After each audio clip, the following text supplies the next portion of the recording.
The overall goal of this procedure is to utilize high-throughput RNAi screening to identify host factors involved in virus infection. This is accomplished by first depleting genes of interest by RNAi in 384 well plates. Next, the cells are challenged with the virus of interest, stained for viral proteins, and measured for viral infection by immunofluorescence microscopy.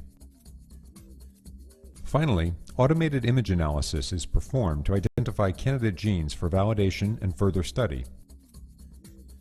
Ultimately, results can be obtained that show changes in infection through quantification of the percentage of infected cells using immunofluorescence microscopy. This allows for the discovery of novel cellular factors involved in viral infection.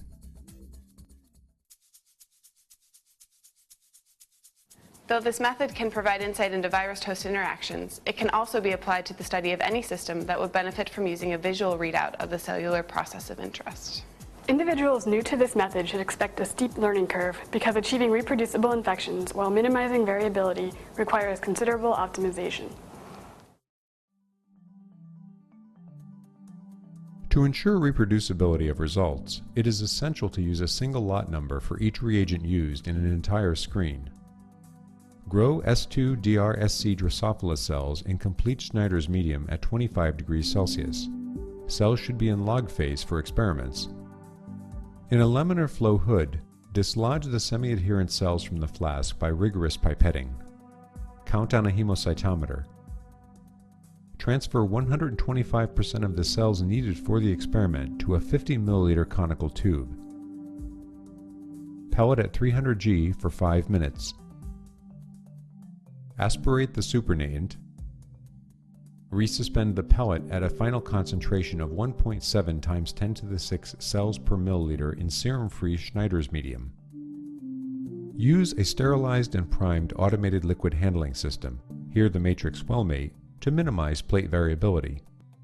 Add 10 microliters of cell suspension to each well of a 384 well plate pre-aliquoted with 250 nanograms per well of double-stranded RNA. Spin cells onto plates at 300 G for 1 minute. Incubate the plates at 25 degrees Celsius for 45 minutes. Add 20 microliters of complete Schneider's medium to each well. Spin down the medium at 300 G for 1 minute. To minimize the effects of evaporation, store plates in humidified sealed containers lined with water-soaked paper towels. Incubate at 25 degrees Celsius for 3 days to allow for robust knockdown effects.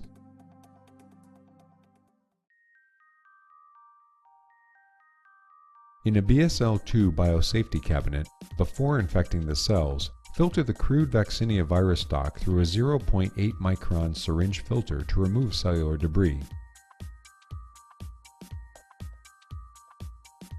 Dilute the virus in Schneider's medium with 2% serum to obtain a multiplicity of infection, abbreviated MOI, of 2. Prime the sterilized wellmate with diluted virus until the tubing is free of air bubbles. Using a sterilized multi-channel aspirator with vacuum manifold, gently remove medium from the plates of double-stranded RNA-treated Drosophila cells. Dispense 30 microliters of diluted virus into each plate well. Centrifuge the plates at 300 G for 1 minute. Return the plates to the humidified container and incubate at 25 degrees Celsius for 48 hours.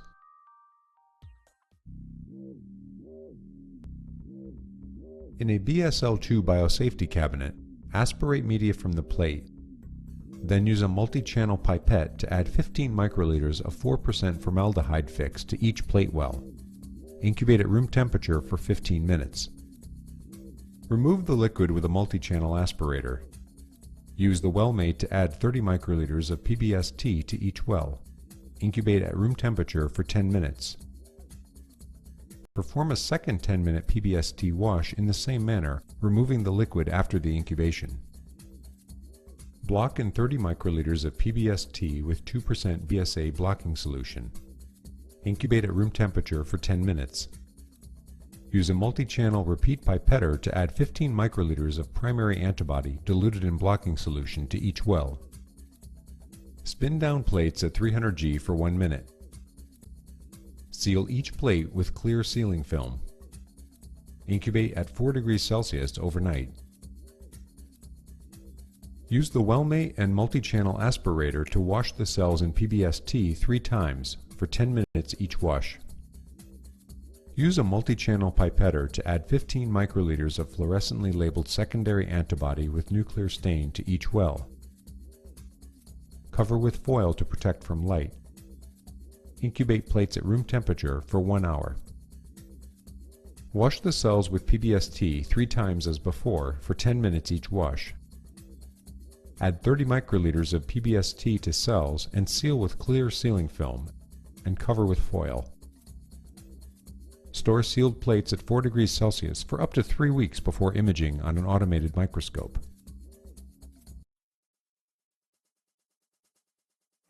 Uninfected wells do not show any staining for Vaccinia virus proteins, while a representative infected well contains cells staining positive for Vaccinia-expressed beta-galactosidase protein as measured by immunofluorescence microscopy. Automated image analysis software quantifies infection in each image using parameters set by the user.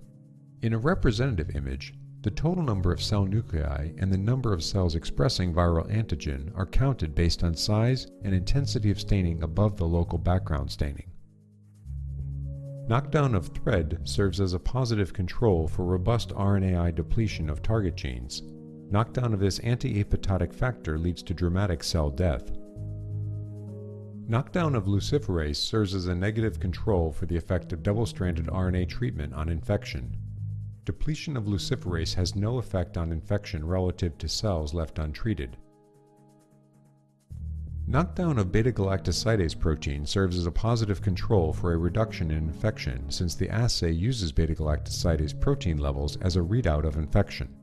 Depletion of beta-galactosidase results in a decrease in the percentage of infected cells. Knockdown of cellular factor Rab5 results in a decrease in the percentage of infected cells. Since Rab5 is known to participate in endocytosis, this factor likely contributes to Vaccinia virus entry.